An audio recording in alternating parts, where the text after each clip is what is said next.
President. Senator Morgan. Ask unanimous consent to speak as if in morning business. Is there objection? Without objection, so ordered. Mr. President, international trade is one of the best ways to create more good-paying jobs for our people, as long as our workers and our companies are treated fairly in the tough global markets they compete in. That is not the case today.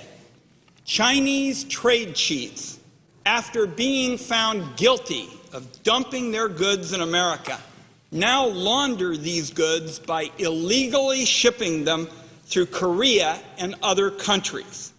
This illegality is undercutting our workers, undercutting our companies, and is driving hardworking Americans out of jobs. And all of this is taking place, Mr. President, under the sleepy eyes of America's so-called trade enforcement agencies. Because this trade ripoff is growing, and the United States Senate will soon take up trade agreements that could fix this problem, I want to take just a few minutes this afternoon to make clear how this scam actually works. The reason I have this information is because, as chairman of the Senate Finance Subcommittee on International Trade, my staff set up a dummy company that intervened directly with suppliers in China in order to learn firsthand how the Chinese firms brazenly shirk America's trade laws. First, what happens, Mr. President, is the U.S. Department of Commerce, after a thorough and substantial investigation, imposes anti-dumping duties on certain Chinese merchandise that was shown to be dumped, which is to say the merchandise is being sold at below market prices. The next thing that happens is the Chinese supplier of the merchandise that was tagged with the anti-dumping duties, rather than stop selling at dump prices into the U.S., the Chinese essentially shore up their American buyers by soothingly conveying that these duties are not going to impact their prices. The suppliers sometimes characterize complying with U.S. trade law as merely a political issue. After that, the Chinese goods are shipped into Korea, for example, where the goods are repacked into boxes that say "Made in Korea." The documentation then follows the merchandise that is also going to be altered or forged to suggest that the merchandise indeed originates in Korea rather than China. From there, the merchandise enters into our country, often at the port of Long Beach in California, and U.S. Customs officials declare the goods to not be subject to anti-dumping duties because, purportedly, if you look at all the labeling, they don't originate in China. This transshipment, Mr. President, is laundering. Laundering, plain and simple. And it is a ripoff of the American worker. My concern is once the U.S.-Korea Free Trade Agreement goes into force, Korea would become a super magnet for this kind of merchandise laundering. Why would any Chinese supplier launder merchandise through Singapore, for example, when doing so through Korea would bless their merchandise with the duty-free status that the U.S.-Korea Free Trade Agreement provides? The answer, Mr. President, is obvious. They wouldn't. That's why the Congress needs, through legislation, to send clear instruction to the Bureau of Customs and Border Protection. And these are our cops. They're the commercial cops at America's ports. They need to be instructed about how to identify and combat the evasion of America's trade laws.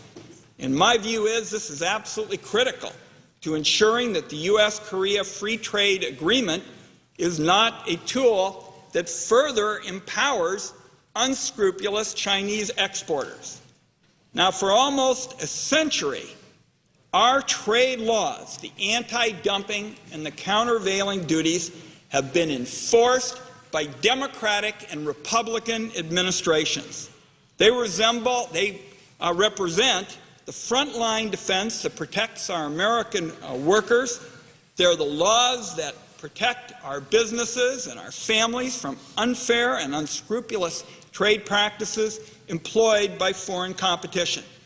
But what we are seeing around the country, Mr. President, is that these anti-dumping and countervailing duties are being evaded, and the problem is growing. What we have seen is it takes years for the government to look into and conclude investigations of merchandise laundering. During this period of foot-dragging, our companies get hammered by the foreign trade cheats, and when the cheats get caught, the enforcement agencies have almost never taken the steps necessary to ensure that the duties that are owed are actually collected. The discrepancy between how much the U.S. government is owed by these foreign trade cheats and how much is actually collected is embarrassing, Mr. President. We're collecting something on the order of 20% of what is owed to our government, and that's only from the companies that actually got caught and were prosecuted. The fact is there are many more that are missed every year. So, Mr. President, I hope colleagues, as we go to the trade debate here, understand that the point of trade agreements is that it's possible to export more of our goods and services around the world. What we want in trade agreements is to grow things here, we want to make things here, we want to add value to them here, and we want to ship them somewhere.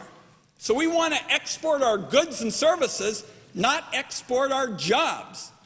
But unfortunately, again and again, as a result of our competitors evading the trade laws, we've got a broken enforcement process, Mr. President. That is why 3 Democrats here in the United States Senate and 3 Republicans in the United States Senate have joined me in introducing a piece of legislation that puts the teeth back in our trade laws. Senators Snowe and Blunt and McCaskill and Brown and Portman and Schumer and I all joined together, 3 Democrats and 3 Republicans, in introducing S1133. This legislation requires Customs to quickly and transparently investigate duty evasion. It requires the Customs agency to use existing law to ensure that it can collect the correct duties on merchandise. The legislation requires Customs to appropriately share this information with other federal agencies, because we have seen again and again that often one of the agencies doesn't talk to the other. And finally, it requires the appropriate agencies to make sure that in the future they're going to report to the Congress promptly on what is being done to fully address the problem.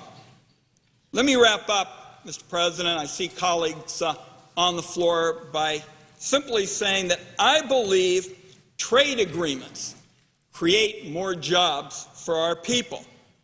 But the fact is, trade agreements without enforcement can cost our people jobs. So this time, as the Congress goes forward considering trade legislation, it's important to show the American people that as our trade agenda moves forward and moves forward aggressively, that in the days ahead, instead of major trade competitors laundering merchandise, as we have seen in our committee's investigation to avoid the trade laws, our trade laws would finally be fully enforced. Mr. President, with that, I yield the floor.